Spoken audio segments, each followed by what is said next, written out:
सर्व मार्गदर्शक, गुरुवर्य, शिक्षक आणि विद्यार्थी बालमित्र, खजिना बाल वाचनालय मुंबई आयोजित या 10 दिवसाच्या कार्यक्रमातील आजचा आपला हा 5वा दिवस आहे आणि या 5व्या दिवशी या आपल्या उपक्रमाला जे जे या ठिकाणी उपस्थित आहेत त्यांचं खजिना बाल वाचनालय मुंबई तर्फे मी समीर देशपांडे सर्वांचं हार्दिक स्वागत करतो. मनामनाच्या गाभाऱ्यात मूर्ती आपली सजली, मनामनाच्या गाभाऱ्यात मूर्ती आपली सजली, स्वागतास आज आपल्या वाहतो ही सुमनांजली. काही आपले जॉईन झालेले विद्यार्थी असतील किंवा काही पालक असतील यांचे माईक चालू असतील तर त्यांनी बंद करा, म्हणजे खरखर सर्वांना ऐकू येणार नाही. तर त्यांना विनंती आहे की काही जणांचे जर माईक चालू असतील तर बंद करा. आपल्या कार्यक्रमाची नेहमीच सुरुवात आपलं भारतीय संस्कृती आहे आणि भारतीय संस्कृतीत असं म्हटलं जातं की अतिथी देवो भव. त्यामुळे सगळे आजचे जे आपले अतिथी आहेत यांचं मी पुनश्च एकदा हार्दिक स्वागत करतोय. आपल्या भारतीय संस्कृतीत जरी व्हर्च्युअल किंवा ऑनलाईन आपण घेत असलो तरी आपण परंपरेनुसार ईश्वराचं स्मरण करून आजच्या आपल्या कार्यक्रमाची सुरुवात करणार आहोत. आपले संत परंपरेत एक संत तुकाराम महाराज यांचं एक वचन आहे की आकार दंत मूर्ती जेव्हा देखेन मी दृष्टी, मग मी साहेन निवांत, ठेवून या तेथे चित्त. म्हणजे प्रत्यक्ष विठ्ठल दिसेपर्यंत त्यांना सारखं असं वाटत होतं की आपल्याला प्रत्यक्ष विठ्ठल दिसला पाहिजे. आणि आपण सुद्धा आता डोळे मिटून ईशस्तवन आणि श्लोक जे आपले सादर करणार आहेत संजय कदम सर रत्नागिरी. संजय सर आहेत या ठिकाणी जॉईन झालेले, तर त्यांना मी विनंती करेन की त्यांनी या ठिकाणी आजच्या कार्यक्रमाची सुरुवात अतिशय सुरेल अशा आवाजात आम्हाला श्लोक आणि स्वागत गीत पाहुण्यांसाठी सादर करून करावी अशी मी संजय सरांना विनंती करतो. धन्यवाद सर. श्लोक मी म्हणणार आहे. गुरुर्ब्रह्मा गुरुर्विष्णू गुरुर्देवो महेश्वरा, गुरुर साक्षात परब्रह्म तस्मै श्री गुरवे नमः. जय शारदे वागीश्वरी, जय शारदे वागीश्वरी, विधि कन्यके विद्याधरी वागीश्वरी वागीश्वरी, जय शारदे वागीश्वरी. ज्योत्स्ने परी कांती तुझी, ज्योत्स्ने परी कांती तुझे, मुखरम्य शारद चंद्रमा, उजळे तुझ्या हास्यातुनी, उजळे तुझ्या हास्यातुनी, चारी युगांची पौर्णिमा, तुझिया कृपेचे चांदणे, तुझिया कृपेचे चांदणे, नित वर्षू दे अमुच्या शिरी वागीश्वरी, जय शारदे वागीश्वरी, विधि कन्यके विद्याधरी वागीश्वरी वागीश्वरी, जय शारदे वागीश्वरी. धन्यवाद. धन्यवाद सर. अतिशय सुंदर असं ईश्वराची आराधना या ठिकाणी तुम्ही सादर केलेत. लता मंगेशकर यांनी गायलेलं अतिशय सुंदर असं स्वागत गीत आपलं ईशस्तवन या ठिकाणी आपण सादर केले. सर्व मान्यवरांचं पुनश्च एकदा स्वागत. मंगल दिनी मंगल समयी झाले आपले आगमन. मंगल दिनी मंगल समयी झाले आपले आगमन इथे, करीतो स्वागत हर्षभराने गाऊनी स्वागत गीत येते.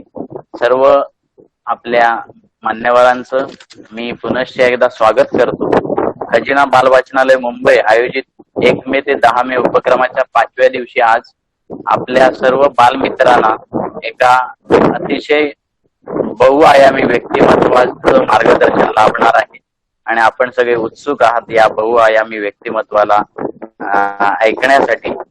आणि आजच्या आपल्या ज्या मार्गदर्शक आहेत त्यांनी डॉक्टरेट मिळवलेली आहेच आणि त्याशिवाय त्यांचं अनेक क्षेत्रात त्यांची कामगिरी भरपूर मोठी आहे आणि यासाठी आपण त्यांचा थोडक्यात परिचय ऐकणार आहोत आणि बाकी मग त्यांच्याकडून आपल्याला मार्गदर्शन मिळणारच आहे.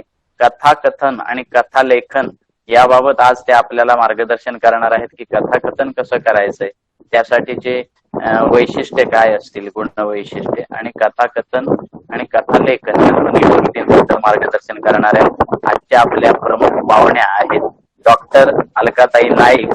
आपण मनातल्या मनात त्यांचं टाळ्या वाजवून स्वागत करूया अलकाताईंचं. त्या प्राध्यापिका आहेत आणि त्याचप्रमाणे शिक्षण तज्ज्ञ आहेत. त्यांच्या मागे बऱ्याच उपाध्या लागलेल्याच आहेत. कवयित्री आहेत, लेखिका आहेत, काउन्सिलर आहेत, समाजसेविका, त्याचप्रमाणे सल्लागार अनेक सामाजिक संस्थांवर आहेत. त्या विशेषतः त्यांना आवड महिला सक्षमीकरण या क्षेत्रात त्यांनी बरंच कार्य केलेलं आहे. सामाजिक अनेक संस्थांवर त्या कार्यरत आहेत आणि गौरवाची गोष्ट अशी आहे की कोकण विभागीय मंडळ, अखिल मराठी साहित्य मंडळ यांच्या त्या उपाध्यक्ष या पदावर त्या कार्यरत आहेत. अनेक पुरस्कार त्यांना प्राप्त आहेत. बहुगुणी असं व्यक्तिमत्व आपल्याला आजच्या या मार्गदर्शनासाठी लाभलेलं आहे. आपलं हे खरंच सर्वांचं भाग्य आहे की त्यांचं मार्गदर्शन आज आपण घेणार आहोत. यशाने हुरळणे नाही, त्यांच्याबद्दल 4 ओळी ऐकवतो. यशाने हुरळणे नाही, अपयशाने खचणे नाही, पुढील नव्या आव्हानांना सामोरे जाताना थांबणे नाही, असा त्यांचा प्रवास आहे. अनेक पुरस्कार त्यांना प्राप्त झालेले आहेत. राज्यस्तरीय पुरस्कार प्राप्त झालेले आहेत. सरस्वतीची कृपादृष्टी असलेल्या अशा आपल्या या आजच्या अलकाताई आहेत. माननीय राज्यपाल महाशय भगतसिंह कोश्यारी यांच्या हस्ते त्यांना कर्तव्यम प्रेरणा हा राज्यस्तरीय पुरस्कार देखील प्राप्त झालेला आहे. तर बालमित्रांनो, आपण सगळे त्यांना ऐकण्यासाठी उत्सुक आहात. तर आपण आता पुढील धुरा त्यांच्याकडे देणारच आहोत. जाता जाता एवढं सांगेन की माझ्यातले दुर्गुण तेव्हाच बाद होतात. असं म्हणतात की माझ्यातले दुर्गुण तेव्हाच बाद होतात माझ्याशीच माझे जेव्हा वाद होतात. जेव्हा आपण आपल्याशीच वाद करत राहतो तेव्हा आपण सद्गुणाच्या वाटेवर जात असतो. आता मी अलकाताईंना विनंती करतो की यानंतर त्यांनी या संपूर्ण कार्यक्रमात आम्हाला मार्गदर्शन करून उपकृत करावं. धन्यवाद.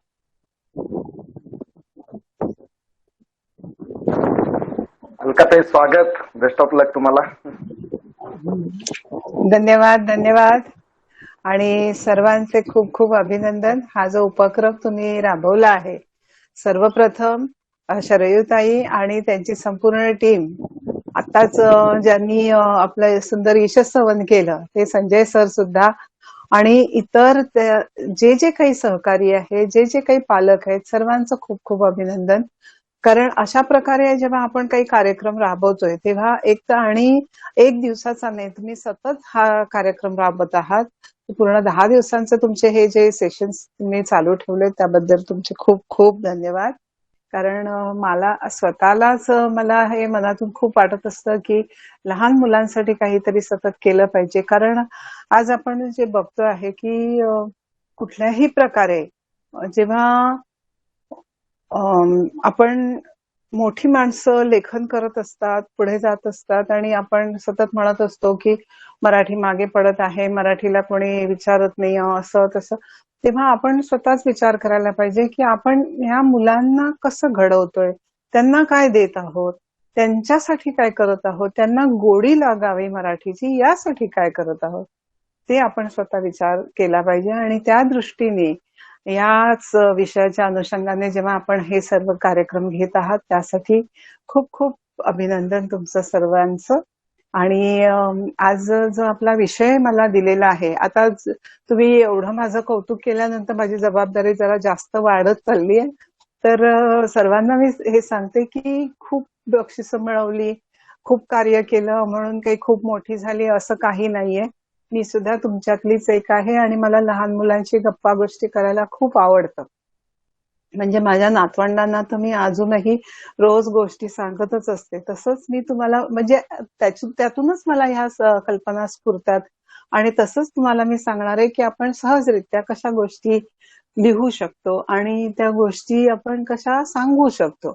कथा कथन हा मोठा शब्द झाला, पण कथा सांगणे असं जेव्हा आपण म्हणतो तेव्हा आपल्याला सोपं वाटतं. कथा लिहिणे म्हणजे मी गोष्ट लिहिली असं आपण जेव्हा म्हणतो तेव्हा आपल्याला ते खूप सोपं वाटतं. पण मी कथा लिहित आहे असं म्हटल्यानंतर ते जरा जास्त आपल्याला कठीण वाटतं. तर असं त्याच्यामध्ये कठीण असं काहीही नाहीये. आणि ज्यांनी त्यांनी आपल्याला जमेल तशा आपल्याला कथा लिहायच्या आहेत आणि त्याचप्रमाणे आपल्याला कसं पुढे जाता येईल त्याच्या काही छोट्या छोट्या टिप्स आहेत. काही त्याच्या अनुषंगाने काही मला जे सांगता येईल ते मी तुम्हाला सांगणार आहे. जसं आता त्यांनी तुकारामांचा अभंग आणि ह्याच्याबद्दल सांगितलं, आपली ज्ञानेश्वरी आहे, तुकाराम महाराज, हे सर्वांच्याकडून आपण जे भाषेचं ज्ञान घेतलंय, धन घेतलंय, जसं तुकाराम महाराज म्हणतातच, आम्हा घरी धन शब्दांचीच रत्ने, आम्हा घरी धन शब्दांचीच रत्ने, शब्दांचीच शस्त्रे यत्ने करू. म्हणजे काय, आपल्याकडे हा अनमोल ठेवा आहे जो शब्दांचा आहे आणि तो शब्द म्हणूनच आपल्याला अशा प्रकारे वापरायचा आहे. जसं आपण म्हणतो करताना विचार, चालताना पाऊल आणि बोलताना शब्द, हा जर आपण नीट विचार करून उच्चारला आणि तर तसा जो समोरच्याकडे पोचला तरच त्याचं खूप चांगला परिणाम होतो. नाहीतर शब्द जसा हा मायेचा असतो, औषधाचा असतो, जसा शब्द समजावण्याचा असतो, प्रेमाचा असतो, तसाच तो शस्त्रही बनतो आणि तो घाव घालतो. म्हणूनच शब्द वापरताना आपल्याला सांभाळून वापरायला पाहिजे. तसंच शब्द जर आपण संवेदना, जाणीव अशा जागृत ठेवल्या आणि असे शब्द वापरले तर त्यातून होते निर्माण कविता. आणि ती कविता जशी आपल्या कागदावर येते तर ती कविता आपल्याला पुढे पुढे काही काही सांगत जाते. त्यातूनच पुढे आपण जर त्याचा विस्तार करत गेलो, या कल्पनेचा, संकल्पनेचा विस्तार करत गेलो तर त्यातून कथा निर्माण होते. म्हणजे आपल्याला कुठलीही एखादी गोष्ट जी घडलेली असेल, एखादा प्रसंग असेल, त्याच्यावरूनही आपल्याला कथा लिहिता येते. आता तुम्हा सर्वांना गोष्टी तर आवडतच असतील आणि मी फार पाहिलेलं आहे की बहुतेक मराठी शाळांमध्ये, जिल्हा परिषदेच्या शाळांमध्ये खूप छान रित्या शिक्षक आपल्या विद्यार्थ्यांना गोष्टी सांगत असतात आणि त्याच गोष्टी मुलांना पुढे घडवण्याच्या कामी येतात. म्हणजे कथा आपल्याला बघायला गेलं तर कुठल्या कुठल्या गोष्टीसाठी आपल्याला कशासाठी आपल्याला कथा लिहायची, पहिला आपण तो विचार करायला पाहिजे, कशासाठी गोष्ट लिहायची. तर सर्वप्रथम तर आपण पाहिलंच असेल की लहानपणापासून आई गोष्ट सांगत असते, आपल्याला सांगत असते. आपण जेव्हा मोठे होतो तेव्हा लहान भावंडांना सांगत असते, ते आपण पाहतच असतो. मग आई तर कुठे रोज एवढं वाचन करते, पण ती स्वतःच्या गोष्टी कशा तयार करते, ते त्याचं कारण तिने आपल्या लहानपणी जे वाचन केलेलं असेल त्याच आधारे ती पुढच्या पुढच्या गोष्टी सांगत असते. म्हणजे आमच्या लहानपणी तर आम्ही जादूच्या गोष्टी आणि इसापनीती, चांदोबा अशा वेगवेगळ्या छोट्या छोट्या बालसाहित्यावरच आम्ही वाढलो. त्यावेळेला टीव्ही, मोबाईल असे प्रकार काही नव्हते. पण हे सर्व आम्हाला त्याच्यातून मिळत गेलं आणि त्यातूनच आपली एक कल्पना आपली सुचत जाते. आता जेव्हा तुम्ही टीव्हीवर एखादी गोष्ट बघता किंवा एखादा सिनेमा बघता, तेव्हा ते त्यांनी जसं दाखवलेलं असतं ते आपल्या डोक्यात जातं. पण जेव्हा आपण एखादी कथा, कविता वाचतो, तेव्हा आपण त्याच्याबद्दल कल्पना करतो. आणि म्हणून हे खूप गरजेचं आहे की आपल्या कल्पना शक्तीला वाव देण्यासाठी सर्वप्रथम आपण वाचन केलं पाहिजे आणि तसंच आपल्याला 2 ओळी, 4 ओळी असं लिहित लिहित आपल्याला पुढे जायचं असतं. म्हणून एक लक्षात ठेवायचं की एखादा घडलेला प्रसंग असेल, तो आपल्याला आठवत असेल, तर त्याच्यावरून सुद्धा आपण कथा लिहू शकतो. किंवा एखादं कथानक जे सुरू होत असतं, पण ते पुढे कसं न्यायचं हे आपल्याला माहित नसतं. तर त्यासाठी सुद्धा आपल्याला थोडा थोडा विचार करायचा आणि हळूहळू पुढे जायचं असतं. आता बालदोस्तांनो, बऱ्याच जणांचे इथे व्हिडिओ चालू दिसत नाहीयेत मला, आणि मला कळत नाहीये की कोण कोण आपल्याला पाहतंय. जेव्हा आपण गोष्ट सांगत असतो तेव्हा समोरचा माणूस कोण आहे हा आपल्याला दिसायला हवं की नाही. आपापले कॅमेरे तुम्ही चालू करा, म्हणजे मला दिसेल की कोण कोण बाल दोस्त तिथे बसलेले आहेत. आता मला तर एवढे 50-60 तर इथे आहेत लोक, पण मला त्यांचे चेहरे दिसायला हवे, तर मला कळेल की तुम्हाला मी सांगते ते कळतंय की नाही कळतंय आणि तुम्हाला आवडतंय की नाही आवडतंय. तर आपले व्हिडिओ जर चालू केले, तुम्ही स्क्रीन चालू केला तर ते मला आवडेल. तुम्ही फक्त साऊंड चालू करू नका, आपण कॅमेरा चालू करा. ठीक आहे? हा. तर वा, हा कोण वैभव दिसतोय मला इथे, बरोबर? हा. तर हे जे आहे, पहिली गोष्ट आपल्याला लक्षात काय ठेवायची आहे की कथानक म्हणजे काय, की एखादी गोष्ट घडणार आहे किंवा घडून गेली आहे, बरोबर? तर त्या बाबतीमध्ये आपल्याला हा विचार करायला पाहिजे. तर आपण जर कागद पेन्सिल घेतलेली असेल तर त्याच्यावर ते पण मी तुम्हाला सांगेन की जे काही घटक असतील किंवा काय असेल ते तुम्ही लिहून घेऊ शकता. नसेल तर तुम्ही फक्त लक्षात ठेवा, समजून घ्या पहिलं, नंतर आपण शेवटाला ते करूया. तर आणि त्या कथेमध्ये आपण काही पात्र घालतो. जेव्हा आपण सुरुवातीला तुम्ही काय करायचं असतं, तर लघुकथा लिहायला सुरुवात करायची. लघुकथा म्हणजे छोटी कथा. हल्ली तर आपल्याला अलक म्हणजे अतिलघु कथा सुद्धा लिहिता येतात. तर अतिलघु कथा म्हणजे 5 ते 6 ओळींमध्ये तुमची कथा असते. तर तशी सुद्धा तुम्ही लिहू शकता. आणि जेव्हा तुम्ही असं काही लिहायला घेता, तर आपल्याला अलग लिहिता येणं शक्य नसेल, पण साधी कथा आपल्या डोक्यात असते, पण ती आपल्याला उतरवायला जमत नाही. तर त्यामध्ये कमीत कमी एखादं पात्र असावं. लक्षात ठेवा, एखादं तरी पात्र असावं आणि जास्तीत जास्त 3 ते 4 पात्र त्याच्यामध्ये असावे. पात्र म्हणजे काय?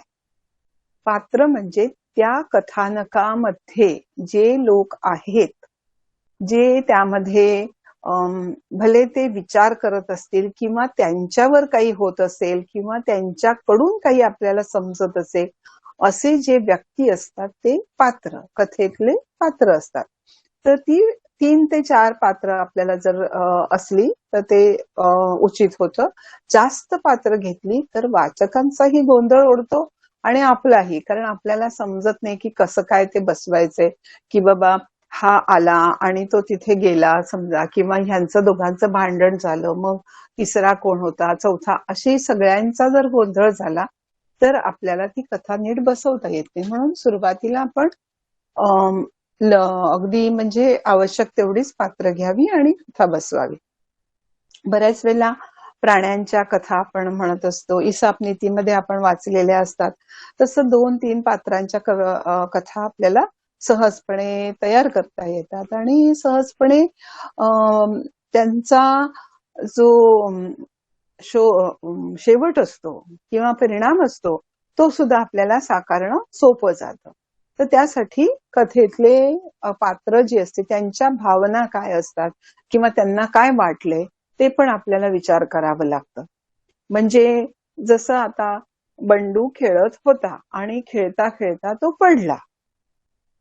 तर तो पडल्यानंतर त्याला काय वाटलं? तर साहजिक आपल्याला माहितीये त्याला दुखापत झाली, त्याला रडू आलं, त्याला खूप त्रास झाला. मग तो धावत धावत आईकडे गेला. हे नॅचरल आपल्याला माहिती आहे. मग तसंच आपल्याला हे करायचंय की त्या पात्राला काय वाटलं. म्हणजे समजा तो बंडू असेल किंवा खंडू असेल किंवा विनोद असेल किंवा आणि अंजली कोणीही असू शकतं.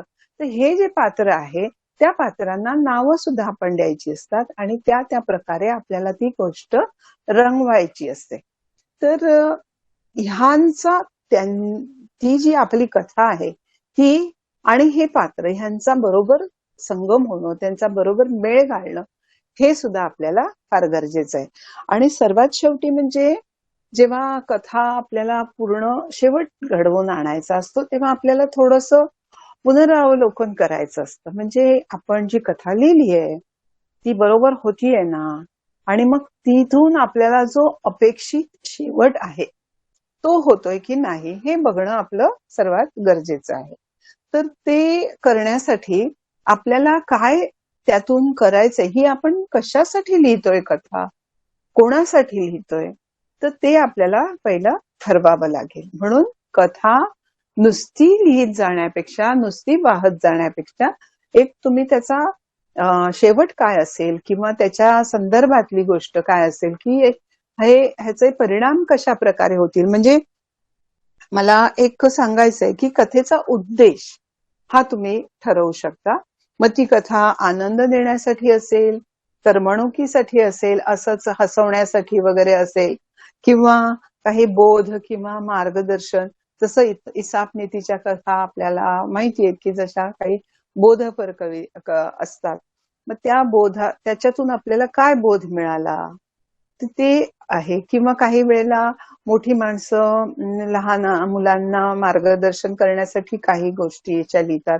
तर ती अशा प्रकारे गोष्ट असू शकते की कथा कुठल्या परिणामासाठी आपण लिहितोय, त्याच्यातनं आपल्याला काय शेवट साधायचा आहे.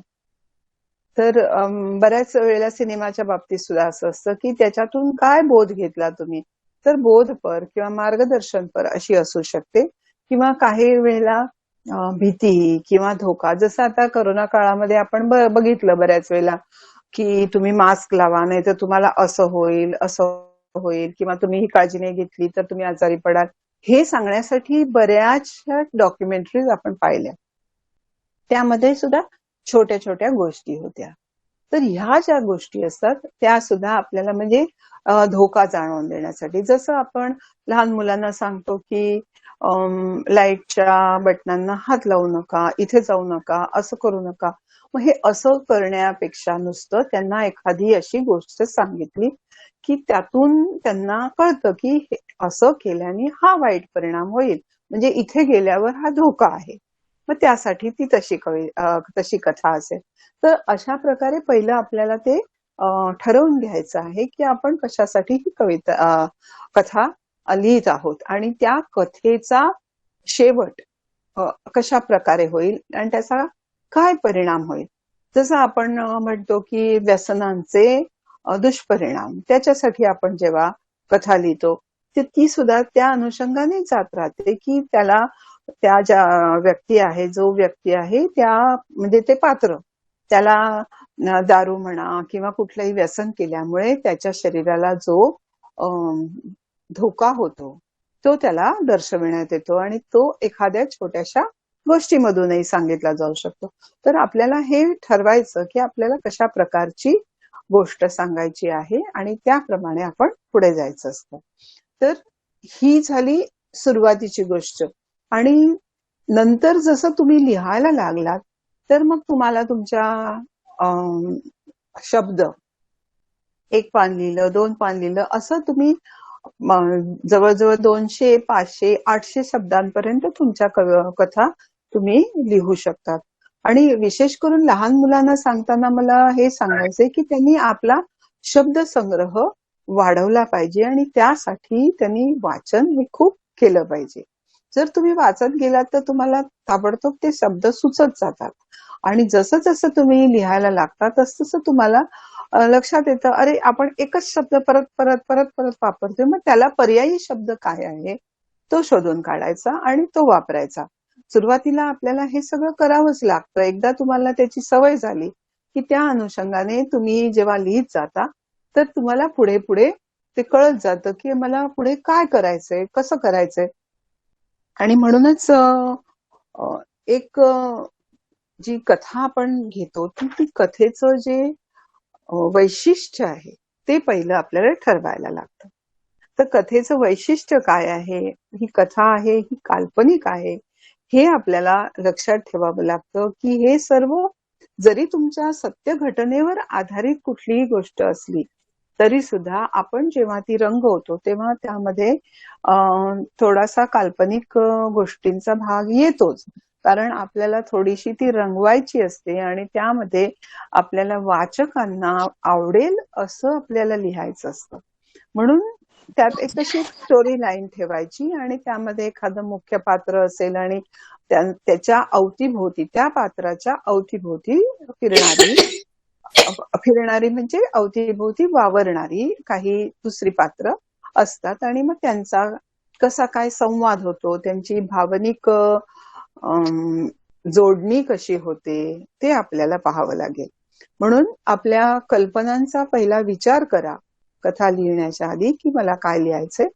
आणि कुठल्याही गोष्टीमध्ये आपल्याला थोडासा असा सस्पेन्स किंवा अगदी शेवटचा ट्विस्ट असा असं जर म्हणतो आपण तसं असलं तर ते जास्त रंजक होते कथा. तर त्याचा आपण प्रयत्न करावा की आधी पूर्ण रहस्य उलगडू नये. आणि दुसरी गोष्ट, जेव्हा आपण ही कथा वाचतो, लिहितो, ते आपण सरसकट लिहित गेलो तर थोडं आपण रेट्रोस्पेक्शन म्हणजे मागे जा, थोडं वळून वाचा आधी की आपली कथा कशी वाटतीये. अरे नाही बाबा मी वाचली पण बोर होतंय असं आपल्याला जर वाटलं तर मग वाचक कसे वाचणार. तर म्हणून ती आपली गोष्ट जी असेल ती मध्यांतरात आल्यानंतर आपण ती वाचून पाहावी.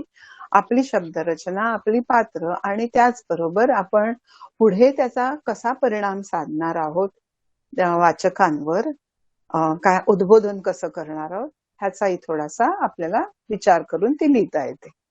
बऱ्याच वेळेला तुम्हाला शाळांमध्ये मुद्द्यांच्या आधारे गोष्ट लिहायची असते, बरोबर. तर मुद्दे दिले जातात आणि मी जेव्हा लहान होते तेव्हा मला तर खूप आवडायचं की हे मुद्दे दिलेले असतात आणि त्याच्यावर गोष्ट लिहायची असते. म्हणजे आपल्याला खूपच आवडीची गोष्ट असते. त्याचं कारण काय की आपल्याला फार विचार करायला लागत नाही पण तरी सुद्धा आपल्याला आधार मिळतो आणि आपण त्या अनुषंगाने जोडत जातो. पण काही काही वेळेला काय होतं की त्या मुद्द्यांच्या आधारे लिहायची असली जरी कथा तरी आपल्याला स्वतःला त्याच्याबद्दल काहीतरी वेगळं वाटत असतं आणि म्हणून आपण त्या मुद्द्यांच्या आधारे आपले शब्द न चालवता आपण दुसरीकडे वाहवत जातो. पण शाळेची जी ही मुद्द्यांवर आधारित गोष्ट असते तिथे तुम्हाला मुद्द्यांना पकडूनच चालायचं असतं. तेव्हा तुम्हाला मुद्दा सोडून चालत नाही. ते शब्द तुमच्या गोष्टीमध्ये आलेच पाहिजे आणि त्यासाठी तुम्हाला तो एक आपल्या अभ्यासाचा एक भाग म्हणून पाहावं लागतं. पण काही वेळेला असं होतं की जेव्हा आपल्याला त्याच्यावरून एक अशी दुसरीच कल्पना सुचत जाते पण होतं काय की ही स्टोरी करेपर्यंत आपण ती स्टोरी विसरून जातो. तर हे रोज करायचं की आपण जेव्हा ही मुद्द्यांच्या आधारे लिहिली आहे गोष्ट त्यामध्ये आपल्याला कसा बदल करून आपली स्वतःची गोष्ट कशी तयार करता येईल ह्याचा तुम्ही विचार करायचा. आणि म्हणून कुठल्याही कथेला आपल्या एक लक्षात घ्यायचंय की आरंभ आहे त्याचा, मध्य आहे आणि एक शेवट आहे. या तिन्ही गोष्टी आपल्याला व्यवस्थित हाताळता आल्या पाहिजे आणि त्यासाठी आपल्याला आपलं कथानक जे आहे ते चांगलं असावं लागतं. तसंच त्याचं एक शीर्षक द्यायला पाहिजे. शीर्षक म्हणजे कथेचं नाव. कारण बऱ्याच वेळेला असं होतं की आपल्याला नाव वाचल्यानंतर ती वाचावीशी वाटत नाही. कधी कधी असं होतं आणि कधी कधी नुसतं नाव पुढे पुढे इंटरेस्टिंग होते की नाही होते ती गोष्ट वेगळी, पण नावावरून ते वाचकांना खेचण्याची गोष्ट बऱ्याच वेळेला घडलेली आहे. अगदी लहान काय मोठ्यांच्या बाबतीत सुद्धा. आणि आपण ते सिनेमाच्या बाबतीत तर नेहमी आपण बघतोच की अमुक अमुक पिक्चर नावावरून आपल्याला त्यामध्ये जास्त इंटरेस्ट वाटतो. तर असं आपल्या कथेचं आपल्याला शीर्षक बरोबर द्यायचं असतं. तर आपल्या कथेमध्ये आपल्याला जर काही म्हणी, वाक्प्रचार किंवा काही असे ठराविक अलंकारिक शब्द जर वापरता आले तर आपल्याला त्याची मार्केट व्हॅल्यू म्हणजेच काय की सर्व दूर पब्लिसिटी होण्यासाठी, ती पॉप्युलर होण्यासाठी आपल्याला ती जास्त उपयोगी पडू शकते. आता पूर्वीच्या काळामध्ये जसं आम्ही वाचत असू आणि आपल्याला छोट्या छोट्या गोष्टींची पुस्तकं जशी मिळतात तर त्याच्यातनं आपण छोट्या छोट्या गोष्टी वाचतो आणि इतरांना सांगतो. तर त्याचाही आपल्याला पुढे परिणामकारक उपयोग करायचा आहे. आपल्याला वेळेचं बंधन असल्यामुळे थोडं मी तुम्हाला एक छोटीशीच गोष्ट सांगते आणि त्यानंतर मग आपण कथनाकडे वळूया. कारण आपल्याला कथा ऐकल्याशिवाय त्याचा पूर्ण रस घेता येत नाही आणि ती कथा तुम्ही कितीही चांगली लिहिली तरी त्याचं कथन कसं होतं त्याच्यावरती पण आपल्याला पाहायला पाहिजे. म्हणजेच जसं आता एकदा काय झालं, आपल्याला इंग्लिशमध्ये आपण वन्स अपॉन अ टाइम असं जे नेहमी म्हणतो तसं आपल्याकडे एका गावात एक राजकुमार होता किंवा एक राजकुमार होता, एक राजकुमारी होती, अशी आपली सुरुवात असते नेहमी. तर असं झालं एकदा की एका जंगलामध्ये एक दिवस गायी चरत होत्या, गवत खात होत्या आणि काय झालं, बघता बघता अंधार पडू लागला. अंधार पडू लागल्यानंतर सर्व गायी आपल्या घराच्या दिशेने निघाल्या.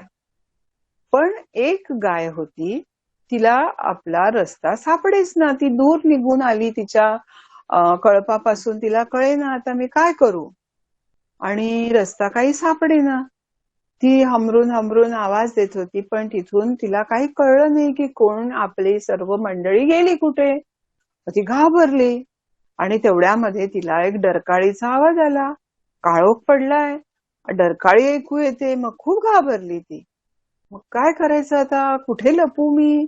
तेवढ्यामध्ये तिला दिसला, 2 डोळे दिसले चमकणारे. मग ती धूम पळायला लागली.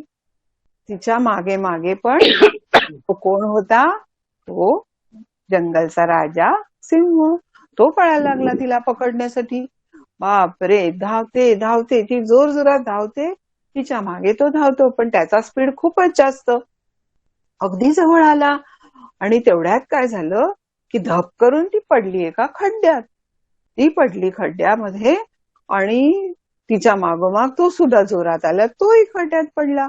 पण ती एका बाजूला आणि तो एका बाजूला. आणि तो खड्डा जो होता तो पाण्यामुळे त्याच्यामध्ये चिखल जमलेला. तर चिखल जमलेला असल्यामुळे काय झालं, तिला हलता येईना, त्यालाही हलता येईना. दोघंही आपल्या जागी तसेच्या तसे. त्याला तर भूक लागली होती, तिचं तर पोट भरलं होतं. त्यामुळे तिचं पोट भरलंय पण तिला भीती होती की हा मला मारणार आहे, मला खाणार आहे, आता तर मी मरणारच.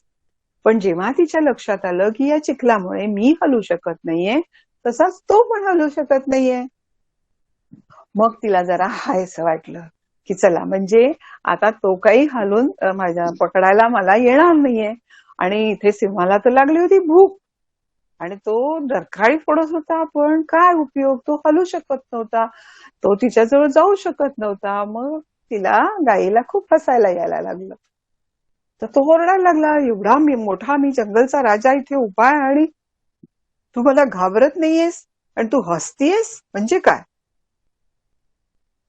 तर ती परत हसायला लागली आणि ती म्हणाली, मला 2 गोष्टीचं हसू येतंय की एक तर जंगलचा राजा असा एवढा असहाय्य माझ्या समोर उभा आहे आणि माझं तर पोट भरलंय पण त्याचं तर पोट भरलंच नाहीये.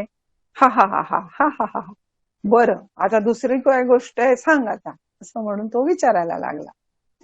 दुसरी गोष्ट अशी आहे की थोड्याच वेळात माझा मालक मला शोधायला इथे येईलच. माझ्या गळ्यातली घंटा वाजतेच आहे, पण तो इकडे येईल, मला शोधण्यासाठी येईल आणि मला काढून नेईल, पण तुला तर कोणीच काढणार नाही, म्हणून मला हसायला येत आहे. आणि झालंही तसंच. थोड्या वेळाने काय झालं, तिचा मालक आला तिला शोधत शोधत. त्याने जाळी आणि आणली दोरीतून, असं सगळं पिंजरा वगैरे लावून तिला वरती काढलं सर्वांनी, गावकऱ्यांनी, आणि ती परत आपल्या घरी गेली आनंदाने. तर तेव्हा तिने जाता जाता त्याला एक अशी गोष्ट सांगितली की बघ बाबा, काय होतं शेवटी, तू पाप करायला गेलास, तू मला मारायला निघालास, दुसऱ्याला जो त्रास देतोय त्याला स्वतःला शिक्षा होतेच. आणि दुसरी एक गोष्ट अशी आहे की ज्याच्याकडे गुरु आहे, ज्याला मार्गदर्शक आहे, गुरु आहे, त्याला कधीही मरण नाही. म्हणून आपण पुढे जाताना आपल्याला नेहमीच गुरुची आवश्यकता ही भासत असते. तर तिचा जो मालक होता तोच तिचा गुरु, तिचा पाठराखा, आणि ज्याने त्याचं रक्षण केलं. म्हणूनच आपण सर्वांना एक लक्षात ठेवायचे की आपल्याला काही जरी करायचं असलं तरी आपल्याला आपल्या गुरूंची खूप खूप आवश्यकता असते, आणि त्यांचं मार्गदर्शन घेतल्याशिवाय आपल्याला पुढे जाता येत नाही. आणि कधीही कुठल्याही गोष्टीमध्ये, भले तुम्ही मोठे जरी झाला तरीही लक्षात ठेवा, कुठलीही गोष्ट शिकण्यासाठी वयाची कधीही अट नसते. आज मला सुद्धा जर काही आलं नाही तर मी नेहमी विचारते, अरे बाबा हे कसं करायचं. कधी कधी माझ्या विद्यार्थ्यांनाही माझ्यापेक्षा जास्त येत असतं.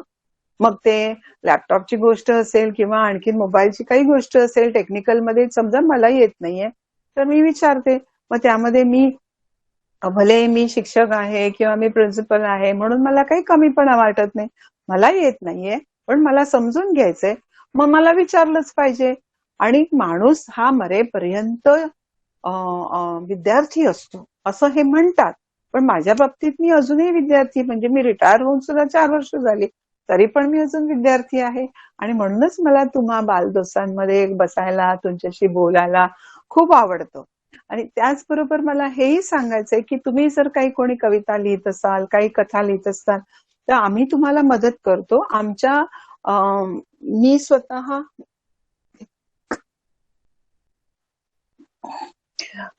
स्वतः संपादित केलेलं हे पुस्तक आहे, अंकुरले काव्य म्हणून. पुण्याच्या कोरेगाव भिवर इथल्या जिल्हा परिषदेच्या ऊसतोड कामगारांच्या मुलांच्या कविता आहेत ह्याच्यामध्ये. ज्यांनी कधी स्वप्न पाहिलं नसेल की त्यांची कविता पुस्तकात छापून येईल, मासिकात छापून येईल, त्यांच्या कविता इथे मी छापल्या आणि ह्या परदेशामध्ये विश्व साहित्य संमेलनामध्ये त्याचं प्रकाशन केलं. आज जिथे जिथे मी जाते तिथे तिथे ही पुस्तकं मी सप्रेम भेट देते सर्वांना. कारण माझ्या या नवीन नवोदित कवींना जर कुठे काही कोणी पुढे नेलं किंवा कोणी त्यांना प्रोत्साहन दिलं तर मला ते जरूर आवडेल. तसंच मला तुम्हालाही सांगायचंय की तुम्ही जर काही असं लिहित असाल, काही करत असाल, तर तुमच्या शिक्षकांच्या माध्यमातून आपण ते गोळा करू आणि आपण ते त्याचंही प्रकाशन करू. मला खूप आवडेल. माझी स्वतःची पुस्तकं लिहिण्यापेक्षा मी आता हे लहान मुलांच्यासाठी कार्य चालू ठेवलेलं आहे. त्यांचे आपण ऑनलाईन कवी संमेलनही घेतो आणि त्याचबरोबर आपण त्यांना अशी पुस्तकं सुद्धा लिहायला आपण त्यांना प्रोत्साहित करतो. म्हणजे त्यांनी प्रत्येकाने 2, 4, 5 जितक्या काही कविता लिहिल्या असतील तशा. तसं तुम्ही तुमच्या कथा लिहा. तुमच्या कथांचं पण आपण पुस्तक तयार करू शकतो. बालरंग नावाचं एक छोट्या मुलांसाठी मासिक आहे. त्यामध्ये तुमच्या कविता, कथा आपल्याला देता येतात आणि त्याचे तुम्ही मेंबर बनू शकता. त्याच्यामध्ये तुम्हाला तुमच्या कथा तुम्ही दिल्या तर त्या सगळीकडे सगळे वाचक वाचतील आणि मग तुमचा आत्मविश्वास वाढेल. तर म्हणून मला तुम्हाला हेच सांगायचंय की जसं ह्या छोट्या गोष्टीमध्ये मी तुम्हाला सांगितलं तसंच तुम्हाला सुद्धा सांगता आलं पाहिजे. आता मी असं म्हणते की जेव्हा आपण आपल्या वयाने पुढे पुढे जातो तसं त्या वयातल्या गोष्टी आपल्याला येतात असं नाहीये. आपल्याला जर इंटरेस्ट असेल, आपल्याला आवड असेल, तर आपण लहान मुलांच्या गोष्टीमध्येही रमवू शकतो, त्यांनाही त्याच्यामध्ये सहभागी करून घेऊ शकतो. आणि म्हणून कथा कथनाच्या बाबतीमध्ये मला हे सांगायचंय की विद्यार्थी मित्रांनो, तुम्ही जेव्हा कथा कथन करता तेव्हा बऱ्याच वेळेला आपण कागद हातात घेतो आणि तो वाचत जातो. ते कथा कथन होत नाही, ते वाचन होतं, कथा वाचन होतं. तर तसं तुम्ही कथा वाचन न करता ती कथा पहिली संपूर्ण आपली वाचून घ्यायची, मग ती तुमची स्वतःची असेल किंवा दुसऱ्या कोणाची असेल. तर ते कथा कथन करण्यासाठी तुम्ही कुठल्याही लेखकांच्या कथा घेऊ शकता. प्रश्न एवढाच असतो की दुसऱ्याची जेव्हा आपण कथा वाचत असतो तेव्हा त्या कथेतला विषय आपल्या डोक्यामध्ये आला पाहिजे. त्या लेखकाला काय म्हणायचंय ते आपल्याला आधी कळलं पाहिजे. आणि मला ही खात्री आहे की तुमच्या जेवढे तुमचे शिक्षक आहेत ते तुम्हाला त्यामध्ये नक्कीच मार्गदर्शन करतील. आणि इव्हन मला असं वाटतं की तुमच्याकडे समग्र शिक्षण समग्र शिक्षा जसं आपल्याकडे आहे, अशा प्रकारची पुस्तकं दिली जातात आणि आपण त्या पुस्तकांचा वापर करतो आणि विद्यार्थ्यांना त्यामध्ये आपण लेखन करायला वाचायला प्रवृत्त करतो. तसंच त्यांना गोष्टी सांगायला इथून पुढे नंतर आपला तो गोष्टींचा भाग येणारच आहे पुढच्या सेकंड हाफ आपल्या कार्यक्रमाच्या, बरोबर. तर म्हणून मी तुम्हाला म्हटलं की तुम्ही कथा वाचताना, आता इथे आपण बसलोय, पण जेव्हा आपण स्टेजवर उभे असतो किंवा प्रेक्षकांच्या समोर उभे आहोत त्यावेळेला आपल्या संपूर्ण अंगाचा कसा वापर होतो कथेसाठी त्याचा एक आपल्याला विचार करावा लागतो. सर्वप्रथम आता इथे आपण एवढेच फोकस असल्यामुळे माझा चेहरा, माझे डोळे, माझं तोंड, आपला चेहरा हलवण्याची पद्धत, या सगळ्या गोष्टी आपल्याला त्यामध्ये विचार करावे लागतात. कारण जर मी तुम्हाला असं सांगितलं की बाबा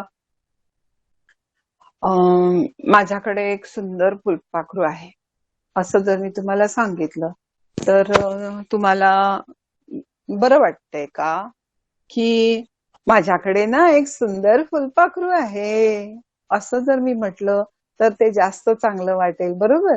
तर आपण जेव्हा हे कोणाला काही सांगतो, अरे बापरे एवढा मोठा राक्षस होता, असं सांगणं वेगळं, अरे बापरे मोठा राक्षस होता, ह्या दोन्ही गोष्टीमध्ये आपल्याला जो फरक जाणवतो म्हणजे अभिनय.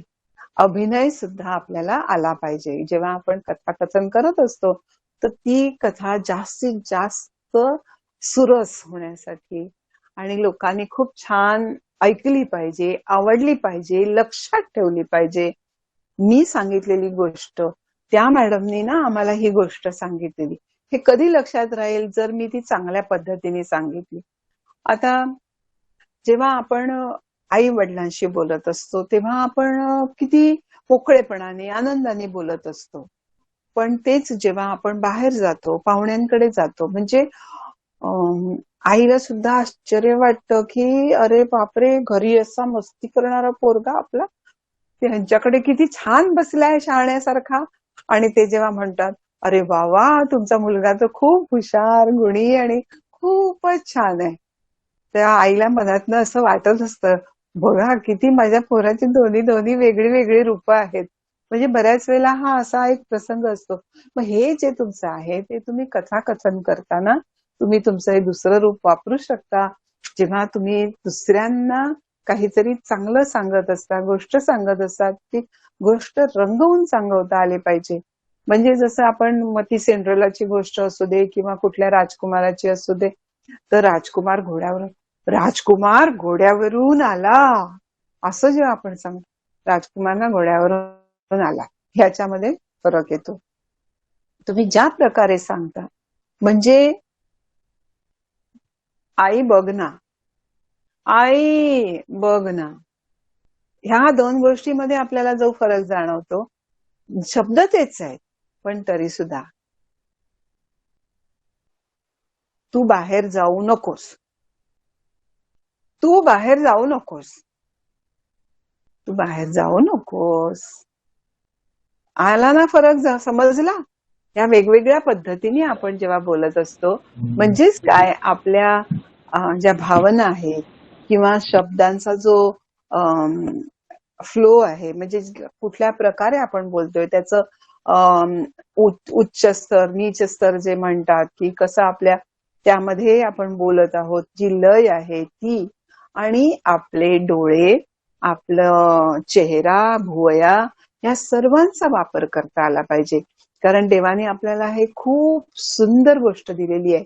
हे तुम्हाला माहिती आहे ना, कुठलेच प्राणी असे बोलू शकत नाहीत, कुठलेच प्राणी हसू शकत नाहीत. आता तुम्हाला सर्वांना तर कुत्रा खूप आवडतो, कुत्रा म्हणजे अगदी खूप छान, मला खूप आवडतो, कुत्रा आवडतो, मांजर आवडतो, असं तुम्हाला नेहमी वाटतं. पण हे तुमच्या लक्षात आलं असेल की ते हसत नाहीत, ते बोलताना सुद्धा नुसता आवाज काढतात. आपल्याला देवाने असं दिलंय की आपण हसू शकतो.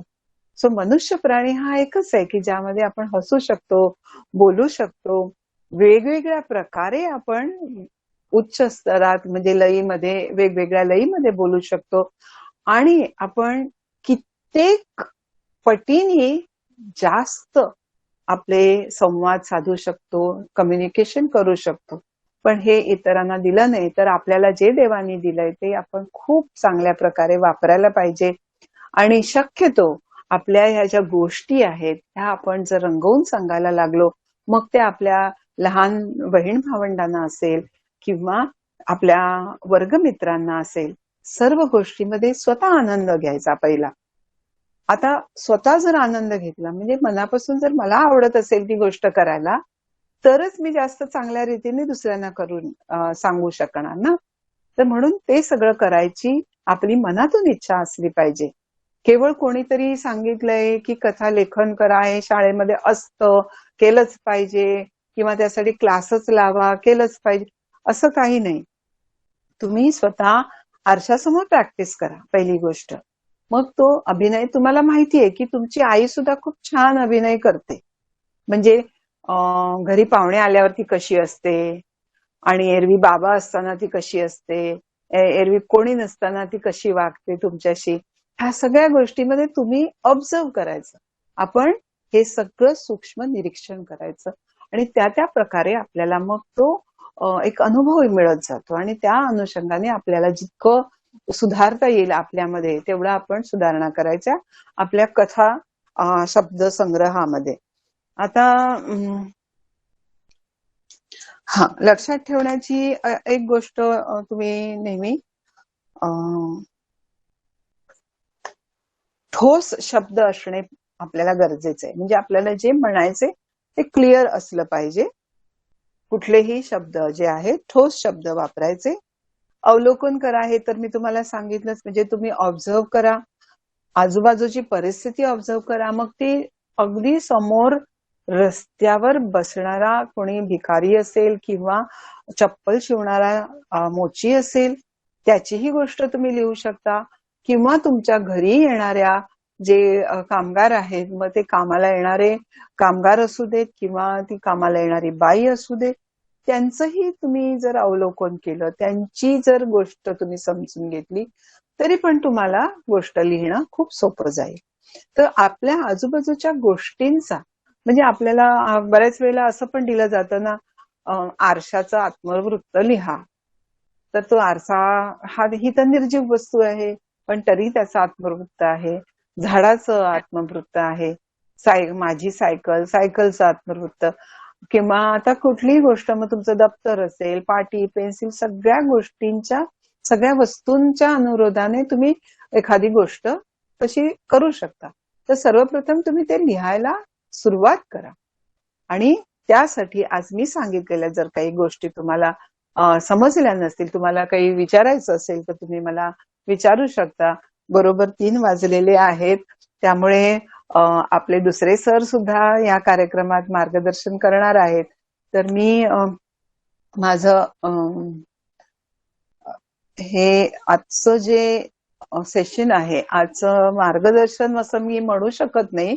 मी स्वतः अजूनही शिकत आहे. तर यामध्ये आपण खजिना बाल वाचनालय यांचा जो 5वा दिवस आहे, आणि त्यामध्ये आपण कुठल्याही प्रकारचा हे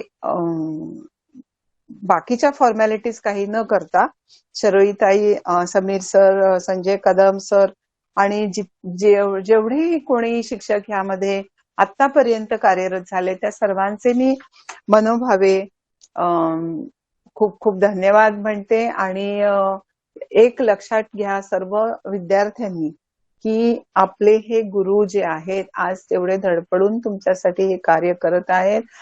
कुठलाही पेशा असा नाही. मी स्वतः एक शिक्षिका म्हणून मी ऍक्च्युली MPSC पास होऊन सचिवालयात मला मिळाली होती नोकरी ऑफिसरची, ती सोडून मी शिक्षक या पेशामध्ये परत आले. आणि ती केव्हाची गोष्ट आहे, 1981च्या काळात जेव्हा मी सहज गॅझेटेड ऑफिसर होऊ शकले असते, पण शिक्षकी पेशामध्ये टेम्पररी जॉब होता चालू, तो मी एक्सेप्ट केला. मी तिथे परमनंट जॉब रिझाईन केला आणि आजही मला खूप अभिमान आहे की मी एक शिक्षक आहे. आणि शिक्षक हाच असा एक व्यक्ती आहे की जो विद्यार्थ्यांची मनं घडवतो, मनं फुलवतो आणि त्यामुळेच पुढची पिढी घडत जाते. हे संस्कार खूप महत्वाचे आहेत.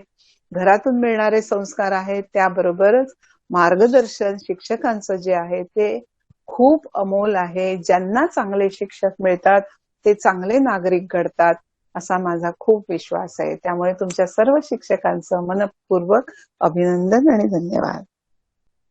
धन्यवाद मॅडम. आपलं सजग मार्गदर्शन आज आम्हाला मिळालं त्याबद्दल आम्ही भाग्यवान आहोतच. आणि अतिशय सुंदर अशा प्रकारे तुम्ही कथाकथन कसं करायचं आणि कथा लेखन आणि एक त्याबरोबर एक सुंदर अशी कथा देखील सांगितलात. खूप छान वाटलं, कारण आम्हाला शालेय जीवनात कथाकथनसाठी मुलांना बऱ्याचदा मार्गदर्शन करावं लागतं. आपले जे मुद्दे आहेत की अभिनय असेल, आवाजातला चढ उतार असेल किंवा आरशासमोर राहून सराव करणं असेल, या सगळ्याचा आम्ही नक्की आमच्या शाळेत वापर करू. आता आम्हीच्या या ऑनलाईन कार्यक्रमामध्ये ज्यांनी ज्यांनी हे ऐकलेलं आहे त्याचा निश्चितच फायदा होईल. त्यामुळे तुमचा बहुमूल्य वेळ जो तुम्ही दिलेला तो सत्कारणी जास्तीत जास्त लावण्याचा आम्ही नक्की प्रयत्न करू, एवढी आम्ही खात्री देतो मॅडम. आणि मला एक आनंद वाटला की तुम्ही MPSC पास होऊन सुद्धा शिक्षकी पेशात आलेत, पुन्हा एवढा मोठा अधिकारी पदाचा जॉब सोडून. म्हणजे ही खरोखरच कौतुकास्पद गोष्ट आहे आणि आमच्यासाठी प्रेरणादायी पण गोष्ट आहे की आम्ही सांगू मुलांना जाणीवपूर्वक की अशा शिक्षकी पेशावर प्रेम करणारे माणसं अजूनही आहेत या युगात सुद्धा. आता शरयू देसाई मॅडम सुद्धा आता इतके कष्ट घेतात, म्हणजे गावोगावी बालवाचनालय चळवळ त्यांनी उभी केली. सुरुवातीला निवेदनातच मला त्यांचा उल्लेख करायचा राहून गेला की त्यांनी ही बालवाचनालय चळवळ उभी केली. आता आमच्या मी आता चिखलगाव शाळेत एका गावात आहे, तिकडे आमच्या जवळजवळ 150 मुलं ही पुस्तकं वाचतात. म्हणजे 50-50 गट्टे करून आम्ही वाडीवार ते देत आहोत आणि मुलं ती सुट्टीमध्ये वाचत असतात. तरी वाचन चळवळ त्यांनी मोठी उभी केलेली आहे आणि खरंच त्यांचे खूप धन्यवाद. त्यांनी हे मोठं आयोजन या ठिकाणी केलं त्याबद्दल. आणि आता पुढील आपले जे मार्गदर्शक आहेत त्या मार्गदर्शकांच्याकडे आपण जाणार आहोत. तत्पूर्वी बेर्डे सरांना विनंती आहे, यांनी पुढील कार्यक्रमाचं सूत्रसंचालन करावं अशी मी त्यांना विनंती करतो. धन्यवाद सर.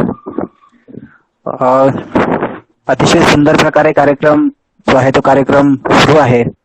खजिना वाचनालय प्रस्तुत आम्ही सारे बालकलाकार या अंतर्गत 10 दिवस हा कार्यक्रम असणार आहे. शरयू देसाई मॅडम आणि त्यांची संपूर्ण टीम अगदी खेडोपाड्यामध्ये, खेड्यामध्ये, ग्रामीण भागातील अतिशय खेड्यामध्ये जिथे वाचनाची कोणती उपलब्धता नाही तिथे या अशा प्रकारचा विद्यार्थ्यांना प्रोत्साहन देण्याचं काम केलं जात आहे. आता यानंतरचे जे वक्ते आहेत त्या वक्त्यांचं स्वागत, एक शाब्दिक स्वागत आणि त्यांची ओळख मी आता इथं करून देणार आहे. आताचे जे आपले वक्ते आहेत त्यांचं संपूर्ण नाव आहे श्री नारायण नानाराव शिंदे. त्यांची शाळा आहे संगमेश्वर तालुका जिल्हा रत्नागिरी येथील जिल्हा परिषद प्राथमिक शाळा वाडा वेसराड केंद्र कळंबस्ते. त्यांची एकूण जवळजवळ 15 वर्ष सर्व्हिस झालेली आहे. शैक्षणिक कार्य जे आहे ते शैक्षणिक कार्य रत्नागिरी जिल्ह्यामध्ये वाखाणण्यासारखं आहे. मूल शाळेत टिकलं पाहिजे व ज्ञानरचनावाद व अभिव्यक्तीवर आधारित 500हून अधिक कार्यक्रम उपक्रम त्यांनी राबवलेले आहेत. आज जर बघितलं तर कोकणात ग्रामीण भागामध्ये शाळा बंद पडत चाललेल्या आहेत आणि अशा वेळेला सरांचं कार्य हे कौतुकास्पद आहे. इयत्ता 1ली ते 5वी अभ्यासक्रमावर आधारित इंटरॅक्टिव्ह व्हिडिओ याची निर्मिती मराठी माध्यमातून महाराष्ट्र शासनाने प्रकाशित केलेल्या मित्रा ऍप्स हा प्रत्येकाने डाउनलोड करावा. मित्रा ऍप्स मध्ये त्यांचं महत्वाचं सरांचं शिंदे सरांचं योगदान आहे. शैक्षणिक वर्ष 2020-21 मध्ये नवोपक्रम महाराष्ट्रात 3रा क्रमांक त्यांचा आलेला आहे. इंटरॅक्टिव्ह संगीतमय उच्चारासह डिजिटल 14 खडी निर्मिती महाराष्ट्रात प्रथमच त्यांनी तयार केलेली आहे 2020-21 मध्ये. शाळेबाहेरची शाळा उपक्रम 2020 पासून ते राबवत आहेत. अतिशय सुंदर उपक्रम हा आहे, कारण 4 भिंतीच्या आत शिकवलं गेलेलं ज्ञान हे निसर्गामध्ये रुसोची जी शिक्षण प्रणाली आहे ती रुसोची शिक्षण प्रणाली सर राबवत आहेत. सरांचं खूप खूप अभिनंदन. रत्नागिरी जिल्ह्यातील प्रत्येक शिक्षक, पालक, विद्यार्थी तंत्रस्नेही व्हावे व तंत्रज्ञानाची माहिती यावर 50 पेक्षा जास्त कार्यशाळा घेतलेल्या आहेत. सगळ्यात महत्वाचा आणीबाणीचा काळ होता तो म्हणजे कोरोना काळ, आणि या कोरोनाच्या कालावधीमध्ये विविध उपक्रम राबवून त्यांनी शैक्षणिक आपली वाटचाल शिक्षण सुरू ठेवलेलं आहे. खूप महत्वाचं धाडसी काम आहे. महाराष्ट्रात पहिल्यांदा आनंददायी संगीतमय कृतीयुक्त डिजिटल 14 खडी निर्मिती करून महाराष्ट्रातील विद्यार्थ्यांना मोफत उपलब्ध करून देण्यात त्यांचा वाटा आहे. सोशल मीडियाचा वापर करून शैक्षणिक उठाव राज्य, जिल्हा, तालुका, केंद्र स्तरावर तंत्र व्यक्ती सुलभक म्हणून त्यांनी कामकाज केलेलं आहे.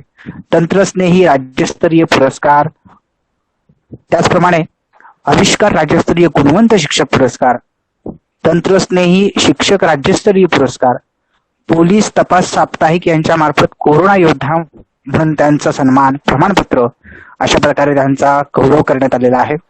त्यांचं सामाजिक कार्य, शैक्षणिक कार्यासोबत सामाजिक कार्य सुद्धा आहे. यामध्ये स्वच्छता कार्यक्रमात सहभाग आहेत. एड्सग्रस्त मुलांसाठी कार्य त्यांचं सुरू आहे. गोरगरीब मुलांसाठी दप्तर, शैक्षणिक साहित्य वाटप, पाण्याचा वापर जपून करण्यासाठी योगदान, विविध शिबिरं, कार्यशाळा याद्वारे सरांचं विद्यार्थी हेच दैवत मानून सर वाटचाल करत आहेत आणि म्हणूनच सरांकडून हे सामाजिक आणि शैक्षणिक कार्य होत आहे. अतिशय सुंदर असं मार्गदर्शन आज आपल्याला ऐकायला मिळणार आहे. आणि सगळ्यात महत्वाचं म्हणजे आज सरांच्या मार्गदर्शनाचा विषय आहे चित्रावरून गोष्ट कशी तयार करावी.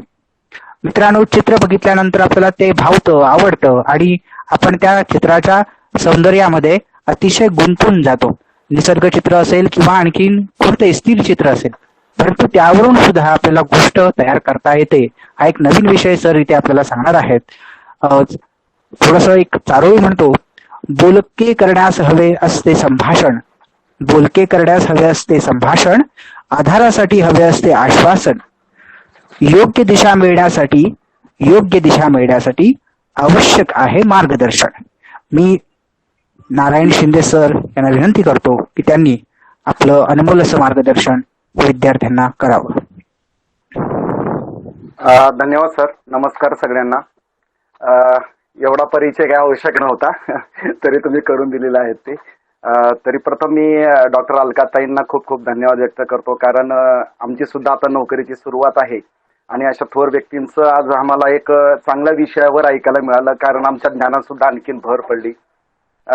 त्यामुळे अलकाताई खरंच खूप छान आणि नाविन्य गोष्टी अशी आम्हाला शिकायला मिळाले. काही माझ्या शिक्षक मित्रांना सुद्धा मी आजच्या या मीटिंगची लिंक टाकलेली आहे. बरेचसे शिक्षक मित्र सुद्धा जॉईन आहेत, त्यांनाही खूप याचा फायदा होईल. खरंच खूप छान पद्धतीने मार्ग दिला. थँक्यू. आणि तुमचं नाव आणि तुमचं कार्य ऐकल्यावर मी ताबडतोब ठरवलं की तुमचा नंबर घ्यायचा आहे आणि तुम्हाला तुमच्याशी बोलायचंय, तुम्हाला भेटायचंय सुद्धा. खूप छान कार्य चालू आहे तुमचं. मी स्वतः कोकणाचे दौरे करत असते आणि त्यावेळेला मी भेट देतच असते. आताच मी जाऊन आले मागच्याच आठवड्यामध्ये कोकणामध्ये. तर आता आपण लवकरच भेटूया. धन्यवाद. मला नंबर द्या. ओके, हो देतो. ओके. तरी विद्यार्थी मित्रांनो, नमस्कार सगळ्यांना. की अतिशय तुमचा असा आवडीचा विषय म्हणजे चित्रकथा असा, म्हणजे जर आपल्या विद्यार्थ्यांना जर सर्वात जास्त जर विषय जर कुठला आवडत असेल तर तो चित्र. कारण मित्रांनो, आपल्या जीवनामध्ये तुमची प्रत्येक गोष्ट ही चित्र स्वरूपामध्ये आपल्या स्मरणात राहते. एक उदाहरण जर बघायचं म्हटलं, जर तुम्ही आता एक प्रॅक्टिकल, आपण एक सुरुवातीलाच एक प्रॅक्टिकल करूया सगळ्यांना. हा, सगळ्यांना ऐकायला येतंय? सगळे सुरुवात जरा माईक करून बोललं तरी चालेल काही जणांनी माझ्याशी.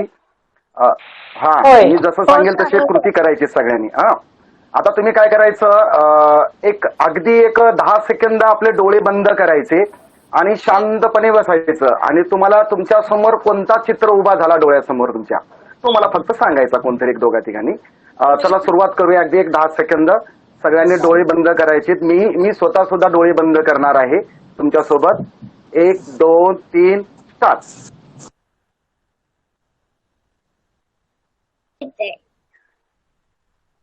मांजर. Very good. बोला आणखीन कुणाला काय दिसलं सांगा. निसर्ग दिसला. Very good. हा, आणखीन? मला बाग. बाग दिसली तुला. Very good. आणखीन कुणाला काय दिसलं बघा. फुटबॉल. अश्विनी काय दिसलं? मला फुटबॉल दिसलं. नदी. फुटबॉल. नदी. मांजर. मला बॉल दिसला. Very good. अरे वा. आता बघा, मी तर तुम्हाला कुठलं चित्र पण नाही दाखवलं आणि तुम्हाला सगळ्यांना चित्र दिसलं. कसं काय बघा बरं.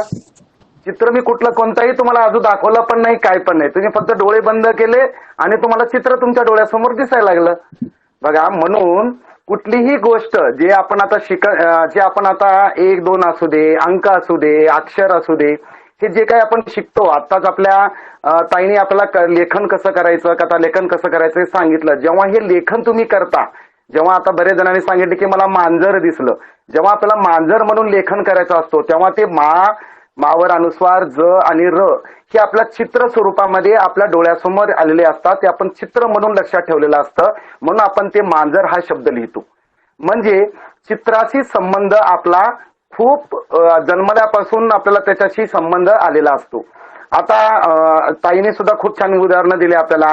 आता चित्र म्हणजे नेमकं काय असतं. आपल्या घरात आपण आता प्रात्यक्षिक काही साहित्य बघतो, वस्तू बघतो, प्राणी बघतो, तेव्हाच आपण ते चित्र म्हणून ओळखतो.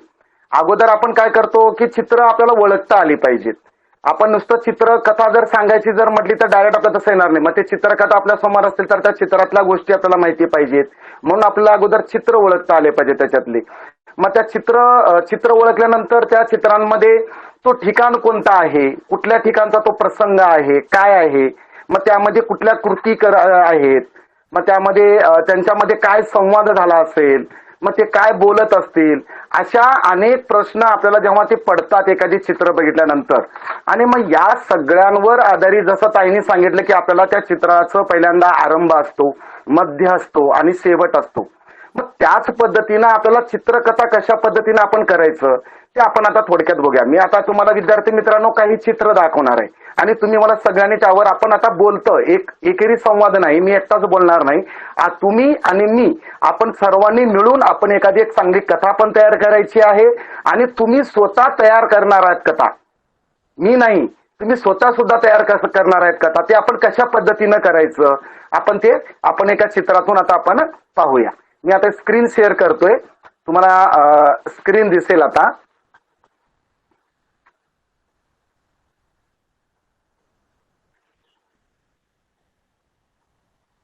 स्क्रीन दिसते? कोणतरी सांगाल मला?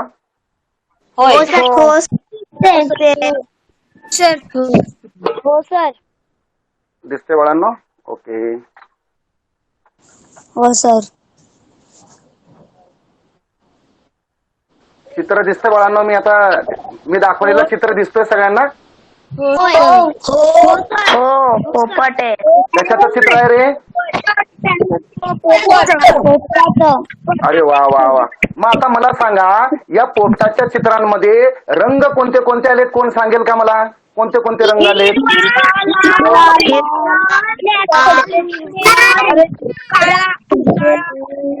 Very good, very good. छान छान छान छान. आलं लक्षात. बघा, लाल आहे. हा, निळा, पांढरा. Very good, very good, very good. आता बघा, याच्यामध्ये रंग सुद्धा कळाले आपल्याला. मग तो कशावर बसलेला आहे? झाडाच्या फांदीवर. अगदी बरोबर, अगदी बरोबर. झाडाच्या फांदी ओरलेला आहे. मग ती फांदी ओरली आहे की कशी आहे ती फांदी? वाकडी वाकडी आहे. ओली आहे, ओली आहे. सुकलेली आहे की ओली आहे?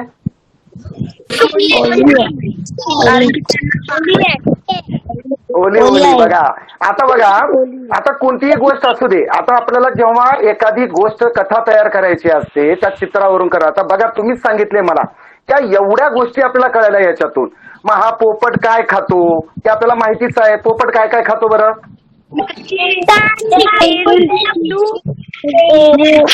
अरे वा, व्हेरी गुड, छान छान. बघा या गोष्टी सगळ्या तुम्हाला माहिती आहेत. मग पोपट काय करतो रे? उडू शकतो का नाही? उडू शकतो.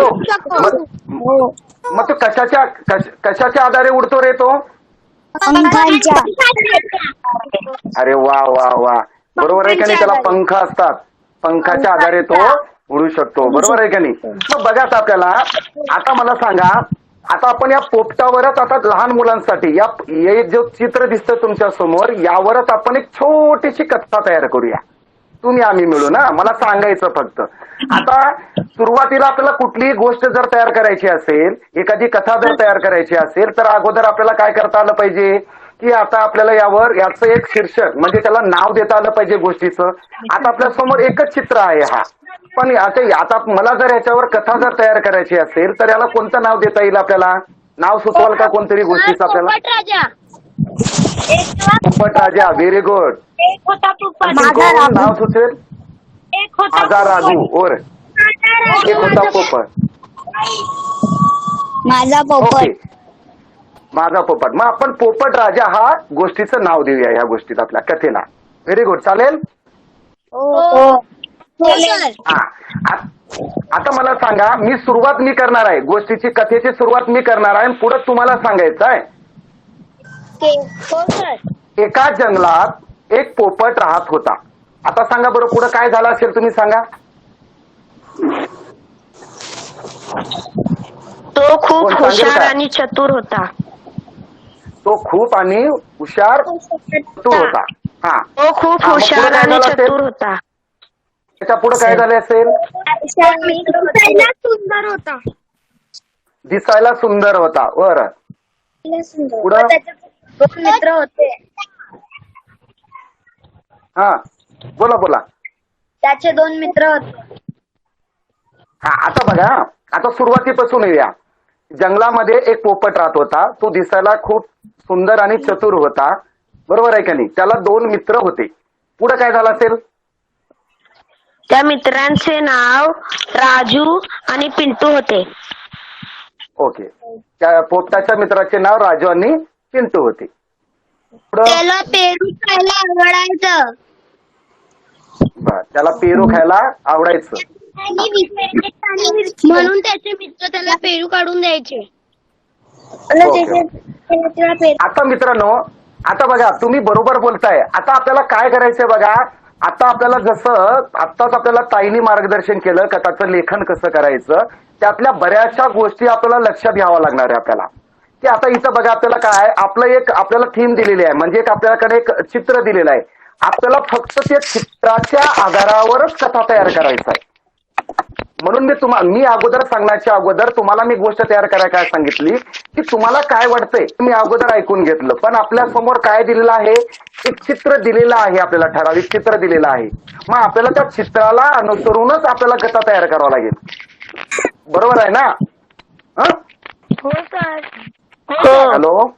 हा, म्हणून आपण थोडस त्या चित्राला धरून, म्हणजे त्या चित्राला धरून त्या चित्रामध्ये काय दिलेलं आहे तो आता पोपटाची जर तुम्ही डोळा जर त्याचा बघितलात तर तो रागीट दिसतो का, तो त्याला काहीतरी तो दुःखात आहे का, तो आनंदात आहे, तो कशामध्ये आहे, त्याच्या डोळ्याकडे बघितलं तर सुद्धा आपल्याला दिसतं. बघा, त्याच्या डोळा बघितलं तर आपल्याला काय वाटतं बरं? सांगा बरं. तो दुःखात असेल का आनंदात असेल का तो आश्चर्यजनक असेल? आनंदात असेल.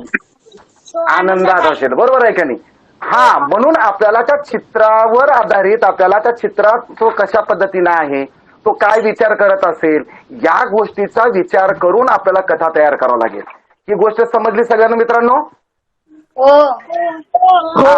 आता बघा, कधी लक्षात ठेवायचं की आता मी एकच चित्र दाखवलंय तुम्हाला. चित्र दाखवल्यानंतर त्यामध्ये फक्त आपल्याला हे आलंय. आता बघा तुम्हाला मी काय करतोय, आणखीन एक दुसरा चित्र दाखवतोय. दुसरा चित्र दिसतोय का बघा तुम्हाला? हो. दिसतोय? हा. आता बघा या चित्रांमध्ये बघा तुम्हाला आता तिथं फक्त आपल्याला काय होतं, पोपट होता. आता हा चित्र बघा कसा निरीक्षण करा. या चित्रांमध्ये काय काय आहे? झाडं आहेत, मुलं मुली नदी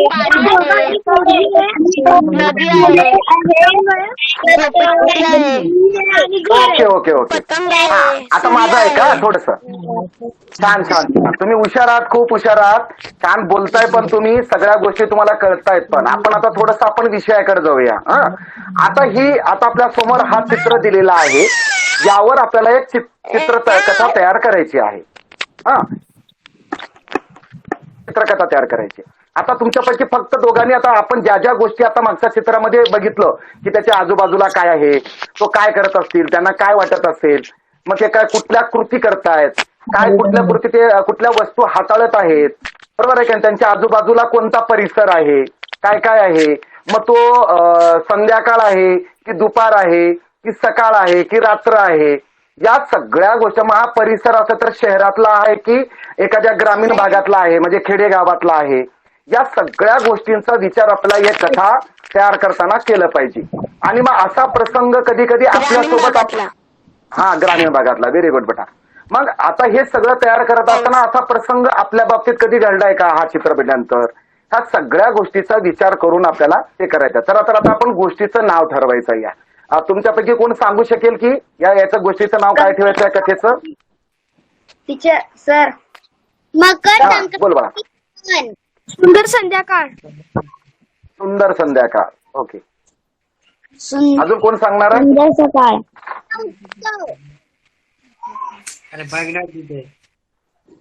बघ बाळा, बघू द्या रिलॅक्स. सकाळ. माझा पतंग. सकाळ. माझा पतंग. ओके. आता बघा, आता कोणतरी सांगितलं की माझा पतंग. ठीक आहे, आपण गोष्टी आता आपण या गोष्टीला नाव दिलंय कथेला की माझा पतंग. आता बघा मी काय करतो की माधव आणि सीमा हे दोन भावंड होते. दोन्ही भावंड. बाळानो, माईक बंद करा. आपण आता याच्यावर गोष्ट तयार करूया, कथा तयार करूया. Okay, thank you. आता बघूया, मी अगदी थोडक्यात एखादी गोष्ट तुम्हाला सांगणार आहे. मग त्यात तुम्हाला आणखीन काय सुधारणा वाटते हे तुम्ही पण सांगायचं आहे. मग आता डोळ्यासमोर आपल्या चित्र हा दिलेला आहे, माझा पतंग. आपण सुरुवातीला त्याला नाव दिलं. म्हणजे काय होतं माहितीये का, आपण जेव्हा त्याला शीर्षक ठरवतो, कथेचं एखादी नाव ठरवतो, त्या नावावरूनच आपलं बरंचसं काही त्याचं मधलं सारांश ठरतो. म्हणजे आता ताईंनी सुद्धा आपल्याला सांगितलं की एखादी सिनेमा जर आपल्याला पाहायचा असलं, आता नवीन आलेला बघा आपला शेर शिवाजी सिनेमा आला मराठी. आपला शेर शिवाजी म्हटले की आपल्या डोळ्यासमोर चित्र उभा राहतो की शिवाजी महाराजांचा सगळं जे आपण वाचतो बघतो सगळं. म्हणजे त्या कथेच्या नावावर मग माझा पतंग आपण ह्या कथेला नाव दिलेलं आहे. मग माझा पतंग. आता मग याची सुरुवात आपण कशी करायची? मग सुरुवात करत असताना या चित्रामध्ये अगोदर आपल्याला बघून घ्यावं लागेल, पाहावं लागेल की यामध्ये कोणकोणती वस्तू आलेले आहेत का, पक्षी आलेले आहेत, काय काय आलेलं आहे, यामध्ये सगळ्या गोष्टींचं अगोदर आपल्याला निरीक्षण करावं लागेल. मग याच्यातून अगोदर आपण एक थोडंसं निरीक्षण, एक खूप महत्वाची गोष्ट आहे चित्रकथेमध्ये. चित्रकथा लिहित असताना किंवा आपल्याला सांगत असताना एखादी त्या चित्राचं संपूर्ण निरीक्षण खूप गरजेचं आहे. जसं आपण आता आई आपली घरामध्ये भाकरी करत असेल, चपाती करत असेल, तर आपण तो निरीक्षण करतो, ते पहिल्यांदा काय घेते. आणि त्याच पद्धतीनं आता हे मुलं बघा, आता या चित्रकथेमध्ये जर आपल्याला सुरुवात करायची असते, या चित्रकथेमध्ये डायरेक्ट ही आता दोन पात्र इथं आहेत दिसत आहेत आपल्याला, एक मुलगा आणि एक मुलगी. मग हे दोघं एकदम या ठिकाणी येऊन पतंग उडवत आहेत का? मग याच्या अगोदर काय घडलं असेल? मग हे पतंग उडवत असताना याच्या नंतर काय घडू शकेल? जसं आता ताईने आपल्याला मागे याच्यामध्ये सांगितलं की काल्पनिकवर आधारित असतो तो. म्हणजे कुठलीही कथा आपण कल्पना करून आपण तो तयार करतो, काल्पनिकच्या आधारावर असतो. आणि मग अधून मधून आपण कथा सांगत असताना मागच्याशी संबंध जुळत असताना पुनर्लोकन करून आपण त्याच्याशी बघून तो चित्रकथा आपल्याला पूर्ण करायची असते. मग अशा प्रकारे आपण आता ही या चित्रावर आपण एक चित्रकथा तयार करूया. मग आता यामध्ये जरा क्रम लावणं गरजेचं आहे. तुम्हाला त्याचा क्रम व्यवस्थित लावता आला पाहिजे. त्या सगळ्या गोष्टी करत असताना आपण पूर्ण निसर्गाचा त्या गोष्टीचा प्रत्येक ह्याचा आपण निरीक्षण केलं पाहिजे. तर चला आता माझा पतंग आपण ह्याला शीर्षक दिलेलं आहोत. माझ्या गोष्टीचं नाव काय आहे? माझा पतंग. बघा आपण आता 2 मुलांना अगोदर नावं देऊन घ्यावं लागेल तुम्हाला गोष्ट लिहित असताना किंवा सांगत असताना की आता याच्यामध्ये एक मुलगा मुलगी आले. मुलाला नाव देतो मी चला माधव देऊया, मुलीला नाव सीमा देऊया. माधव आणि सीमा. आणि मग आता हा जो प्रसंग आहे कोणतरी मला मगाशी सांगितलं की ग्रामीण भागातला आहे. मग आपण काय करूया, आपल्याला दिसायला लागले की घर वगैरे आहे कुठे कोणता तरी गाव असेल ना तो, मग त्या गावाला आपण एखादी नाव देऊया. मग या छोट्या छोट्या गोष्टी आपल्याला अगोदर ठरवून घ्यायची आपण चित्रकथा सांगत असताना की आपण याला काय दिलं नाव, मुलाला माधव दिला, मुलीला काय नाव दिला, सीमा दिला. मग आता एखादी गाव ठरवूया आपण. हे चला मग एखादी गाव म्हणजे कुठली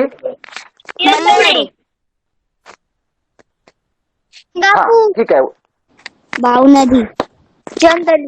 बरं ठीक.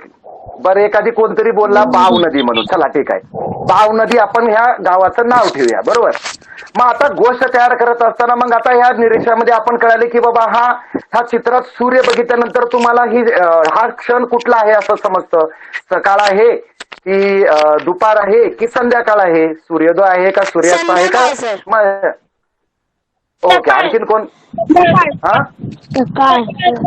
सकाळ आहे. Okay very good. म्हणजे ही जी चित्र आहे हा सकाळच्या क्षणाचा आहे. म्हणजे सकाळी 8-9च्या अगोदरचा हा जो चित्र आहे म्हणजे सूर्याच्या ह्याच्यावरून आपण एक अंदाज बांधला की हा सकाळचा क्षण आहे हा. मग आता हे सगळं आहे त्याचा निसर्ग पाहता त्याच्या आजूबाजूला केळी, त्या घराचं घर जर पाहता अशी घरं कोणत्या ठिकाणी असतात, तिथून नदी वाहत आहे, नारळांची झाडं आहेत. मग हा कुठला असू शकतो? काही इकडे असा आमच्या लातूर इकडचा असू शकतो की रत्नागिरी जसं आपलं ठाणे किंवा मुंबई याच्या ठिकाणचा असतो. कुठला असू शकेल? तर ह्या चित्रकथा कोकण. Very good. तर हा कुठला? रत्नागिरी. छान छान रत्नागिरी. बरं ठीक आहे ओके. म्हणजे कोकणातील हा एक कोकणातील चित्र आहे असं आपल्याला कळतं. त्याच्या बाजूला नदी वगैरे गेलेली आहे म्हणजे त्याच्यामध्ये नदी सुद्धा आलेली आहे.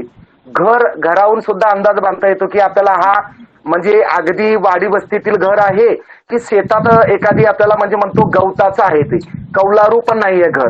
मग तो घर कुठं आहे? गवताच्या ह्याच्यानं बांधलेला आहे, तो पूर्ण गवत आणि त्याला ह्याच्यानं लिपलेलं तो असं घर आहे. मग ह्या गोष्टी आपल्याला लक्षात असणं सुद्धा खूप गरजेचं आहे. म्हणजे बघा आता आपल्याला गोष्ट तयार करायला, आपल्याला कथा तयार करायला आपल्याला किती सोपं गेलं बघा. आपण त्या पात्रांना नावं दिलं, बरोबर आहे की नाही. मग आता याच्यामध्ये एक करावं लागेल की बा हा पतंग उडवतोय म्हणजे आपण पतंग कोणत्या सणाला उडवतो? मकर संक्रांती. ओके. मकर संक्रांतीला पतंग उडवतो. आता बाळांनो मला सांगा की आपण सणाला तरी आपण पतंग उडवतोच, पण समजा मला वाटलं की बाबा नाही माझ्या घरामध्ये पतंग आहे आणि जरा चला उन्हाळ्याचे दिवस दुसरे पण दिवस आहेत आणि तरी पण मी पतंग उडवायला जाण्यासाठी जाऊ शकतो ना? जाऊ शकतो.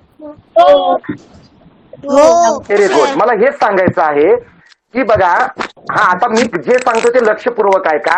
आपण नेहमी काय करतो बघा, निसर्ग चित्र म्हटलं की आपण निसर्ग चित्र काढा म्हणून तुम्हाला कोणतरी सांगितलं की निसर्ग चित्र काढताना आपण काय करतो?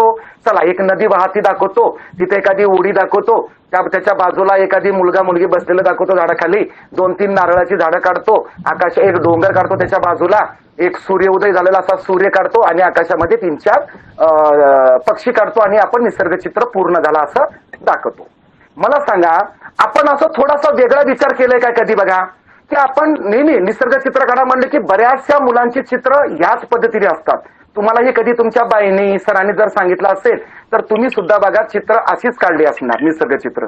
पण एखाद्या मुलांनी या ठिकाणी आपण असा विचार करू शकतो का की चला हा निसर्ग चित्र आहे, सकाळची वेळ आहे, पण चिमण्या आकाशामध्ये पक्षी उडत आहेत, पण त्या ठिकाणी एखादी विमान पण जात असेल, जाऊ शकतो ना? मग आपण काय करायचं की आपल्याला काय वाटतं निसर्ग चित्र आपल्या कल्पकतेने आपण तिथं घडवायचं. म्हणजे मला सांगायचं एवढंच होतं, एखाद्यानी तीच गोष्ट केली म्हणून तशीच पाहून आपण करण्याचा प्रयत्न नाही करायचा. हा, त्याच्यात काय आहे हे समजून घ्यायचं. पण त्यांनी माझ्या मित्रांनी केली, माझ्या मित्रांनी तो नारळाचा झाड काढलाय म्हणून मी पण नारळाचं झाड काढायला पाहिजे, याच्यातला भाग नाही. आपण काहीतरी वेगळं विचार करायचं नेहमी. मग आपल्याला त्यामुळे काय होतं की आपल्याला नाविन्यपणा येतो आपल्यामध्ये आणि नवीन गोष्टीचा शोध लागतो आणि आपल्याला त्याच्यामधून नवीन गोष्टी शिकायला मिळतात. म्हणून या ठिकाणी सुद्धा आपल्याला या चित्राची गोष्ट तयार करताना, आता तुम्ही मकर संक्रांत म्हणतात बघा, पतंग हे कधी उडवतो आपल्याला माहिती आहे, मकर संक्रांतला उडवतो. म्हणून आपण काय केलं की मकर संक्रांत, बरोबर आहे, तुमचं चुकीचं आहे मी असं म्हणत नाहीये. पण गोष्ट कथा लिहित असताना तुम्ही असं सुद्धा लिहू शकतो की चला मेचा महिना, मेच्या आपल्या हिवाळी सुट्ट्या लागल्या होत्या किंवा उन्हाळी सुट्ट्या लागल्या होत्या, मी सहज असंच माझ्या घरात बसलो होतो, माझ्या मकर संक्रांतीला मी आणलेला पतंग माझ्याकडे होता, मला उडवा असं वाटलं म्हणून मी घरच्या बाहेर आलो. पतंग उडू शकतो ना आपण इतर दिवशी, आज रोजीही जर मला वाटलं तरी मी उडवू शकतो पतंग. असं म्हणजे मला सांगायचं काय आहे की तुमच्या प्रत्येकाच्या, तुम्ही जर आता या चित्रावर तुम्हाला तुमच्या मॅडमनी किंवा सरांनी चित्र तुम्हाला कथा लिहा म्हटली किंवा सांगा म्हटले, प्रत्येक जण तुम्ही सांगा मकर संक्रांतीचा सण होता, माधव आणि सीमानी काय केले, पतंग उडवण्यासाठी बाहेर गेले. म्हणजे तुमच्या प्रत्येकाच्या कथामध्ये काय आलं असतं, सण कुठला आला असता, मकर संक्रांत आला असता. म्हणून मला सांगायचं काय आहे की त्यामध्ये आपण काहीतरी वेगळा विचार करायचा. म्हणून या गोष्टी, कुठल्याही चित्राचं निरीक्षण खूप गरजेचं आहे आणि त्यामागे आपण वेगळ्या पद्धतीनं विचार करून त्या गोष्टी बाजूला काढून घ्यायच्या आणि मग नंतर तुमच्या गोष्टीचा क्रम लावत जायचा. जसं ताईने सांगितलं, त्याचा आरंभ कसा असला पाहिजे, त्याचा मध्य कसा असला पाहिजे आणि तो शेवट कसा झाला पाहिजे. आणि शेवट झाल्यानंतर या कथेतून आपल्याला बोध काय घेता येईल, म्हणजे थोडक्यात आपण कुठल्याही गोष्टी त्याचं तात्पर्य काय घेता येईल आपल्याला, त्याचा निष्कर्ष काढता आला पाहिजे. म्हणजे त्यातून एखादी बोधपर गता, म्हणजे आपण म्हणतो प्रत्येक गोष्ट सांगताना आपण तात्पर्य म्हणतो, त्याचं शेवटी तात्पर्य सांगतो. मग त्यातून आपल्याला चांगली एखादी गोष्ट, एखादी वाक्य त्याच्यावर आपण काढून ठेवता आलं पाहिजे आपल्याला. म्हणून चित्रकथा सांगत असताना या गोष्टीचा सगळा ताळमेळ असणं आपल्याला खूप गरजेचं आहे. आता तुम्हाला समजलं बाळांनो, आता बोलू शकता तुम्ही, तुम्हाला आता कळालं, हो आता समजलं का? आता बघा तुम्ही की आता कुठलीही जर चित्रकथा जर तुम्हाला तयार करायची असेल तर तुम्ही सगळ्या या बाजूनी विचार करणार ना आता. हो ओके, आता आपण काय करूया, जरा एक दुसरा चित्र बघूया आता आपण. दुसरा चित्र बघूया. आता तुम्ही शहरी भागातले पण मुलं असतील बरेचसे, आता हा ग्रामीण भागातलं पण एक चित्र मी मुद्दाम निवडलेला आहे हा. आता बघा यामध्ये, आता या चित्राचं तुम्ही करत असताना जेव्हा आता इथं बघा पात्र किती आलेले आहेत बघा, आता बरेचसे आहेत यामध्ये, बरोबर आहे का नाही? बघा हा, घर आहे, आहे, बाई आहे, झाड आहे, बरोबर, व्हेरी गुड. सर पक्षी पण आहे त्याच्यामध्ये. हा, आता इथं कृती काय काय होते बघा. आता इथं आई काय, आता हा बघा, हा जो प्रसंग आहे सकाळचा आहे की दुपारचा आहे का संध्याकाळचा आहे? दुपारचं आहे. बरं ठीक आहे, सकाळ दुपाराचे उत्तर आले. दूध कधी काढतो आपण? अगदी बरोबर आहे. आता कोणतरी, आता मला थोडंसं बोलायचं, आता कोणतरी बोलला की आपण दूध सकाळी पण काढतो